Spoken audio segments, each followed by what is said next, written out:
নমস্কার বন্ধুরা, রিনা রান্নাঘরে তোমাদের সবাইকে স্বাগতম। দেখো আমি আজকে তোমার নিয়ে চলে এসেছি আলু মাখার রেসিপি। আলু ভর্তা বা আলু মাখা তোমরা যেটাই বলো, দুটোর মধ্যে একটা বলা যায়।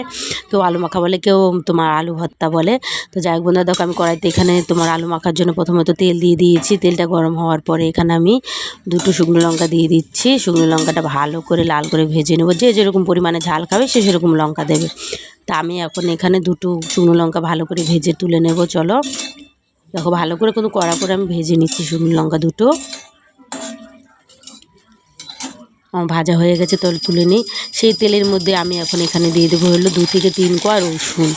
রসুনটাকে ভালো করে আমি এখন ভেজে নেব।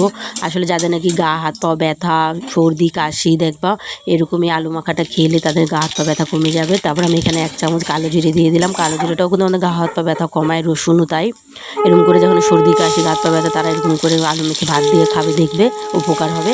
এখানে আমি বড় দেখে দুটো পেঁয়াজ দিয়ে দিলাম কুচিয়ে রেখে, মানে কুচানো ছিল, সেটা আমি এখন তেলের মধ্যে ওই সাথে অ্যাড করে দিলাম। এবার খুব সুন্দর করে আঁচটা একটু কমিয়ে, মাঝারি বেশি কমিয়ে না, ভালো করে আমি এখন লাল করে ভেজে নেবো। বেশি বাড়িয়ে দিলে কি পুড়ে যাবে, মানে ব্রাউন কালারটা আসবে না। তা আমি এখন কি করব, খুব সুন্দর করে লাল করে পেঁয়াজগুলোকে একটু নাড়াচাড়া করে করে ভেজে নেবো আস্তে আস্তে। এগুলো কিন্তু খুব পুরনো দিনের কথা, যে গা হাত পা ব্যথা করলে কিন্তু সত্যিই কিন্তু কাজে লাগে বন্ধুরা। তোমরা জানো, যারা জানো না তারা এরকম করে খেয়ে দেখবে। তো ওদিকে পেঁয়াজ ভাজা হয়ে গেছে। এখন আমি আলু মাখার মধ্যে পরিমাণ মতন এখানে লবণ দিয়ে দিলাম। এই লবণটা দিয়ে আমি এখন আলুটাকে একটুখানি হালকা করে মেখে নেব। আমি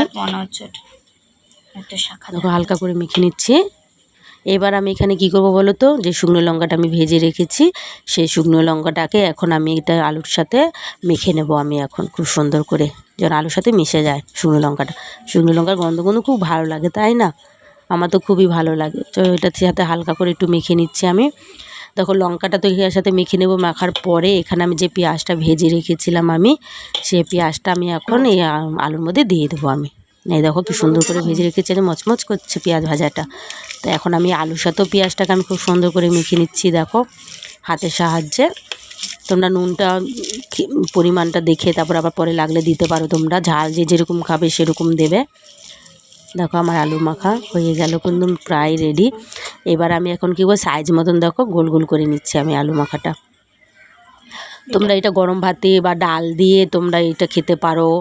ডিমের অমলেট থাকলে সাথে, মাছ ভাজা থাকলে, মানে সাথে থাকলে খুবই ভালো লাগবে। তা আমি তো এখন মাছ ভাজা দিয়ে খাবো। আমার দেখেই তো আমার খুব ভালো লাগছে। আর আলু সিদ্ধ আমার একটা প্রিয় খাবার।